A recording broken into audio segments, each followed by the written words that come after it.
Josh, could you tell me a little bit about Karate Combat and why you guys are bullish on them? There's this thing that's happening in crypto right now where there's the sports world and the crypto world, and they're coming together. Karate Combat and the Karate Combat DAO, or the Karate DAO, I think is going to be the first amalgamation of those two worlds into something that's truly meaningful. But you look at the biggest sports leagues around the world, these are multi-billion dollar industries and companies.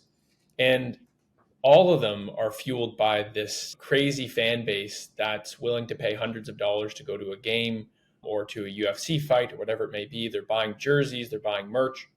And so why not give a lot of power back to the fans? And so basically Karate Combat is a MMA league. They have optimized the league for the next generation of fight fans. And so what they've done is they've gotten rid of a lot of the ground game, and they basically are penalizing fighters from retreating during fights. So what ends up happening is you have this kickboxing karate style match where 70% of fights are ending in knockout.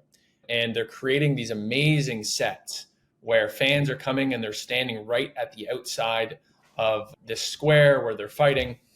And they're using a lot of these clips from their fights and going on this crazy social media blast and targeting specifically Gen Z fight fans. Furthermore to that, they've decided to sell all the league assets directly to a foundation. That foundation is issuing a karate token, and that karate token will basically be the thing that governs this league entirely in the form of a DAO. A DAO is essentially a group of people that hold onto these tokens that get to decide, based on how many tokens they hold, what the future of this league is going to look like. And so that could look as many things as what fighters are going to fight other fighters, the fighter pay and what they're going to be receiving for that, and then all of the vendors for the league itself. So marketing partners, voting on television deals, etc. And the coolest part about this ecosystem to me is that they've created the ability for karate token holders to stake their tokens on a fighter. And if that fighter wins the match, they receive their staking yield as a bonus. So it's basically like this lossless gambling system they've implemented. And the fighter that wins, if they have a lot of fans betting on them to win, they also receive a bonus.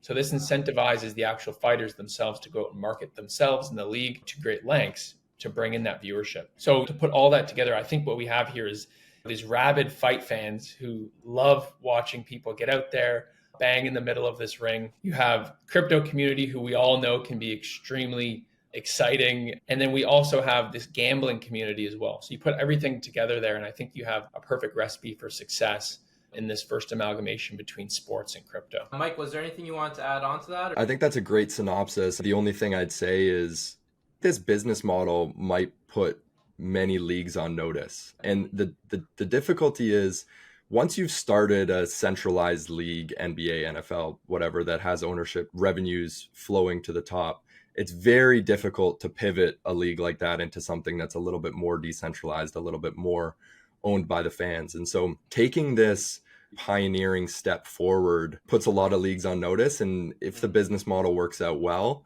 I'm sure you're going to see a lot of copycats and a lot of other leagues starting to build a decentralized tokenized model.